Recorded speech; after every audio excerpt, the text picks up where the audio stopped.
Досега не сме имале некоја забелешка од научната јавност во однос на достапноста до научни трудови, но ја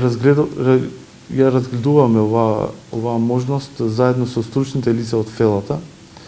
затоа што Комисијата за заразни болести и Комитетот за имунизација, значи ние сме во постојана комуникација со двете тела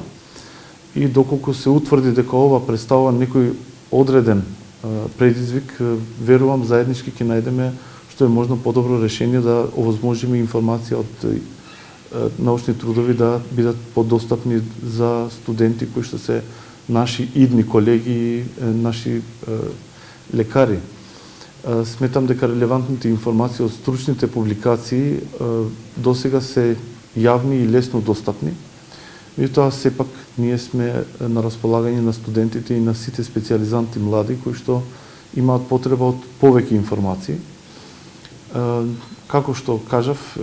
еве уште еднаш ќе ја разгледаме таа можност да соработуваме потесно со студенти, односно со Унија на студенти по медицина, за стоматологија и фармација, а секако во постојан контакт сум и со младите специјализанти. И порака до нив е да им веруваат на стручните лица,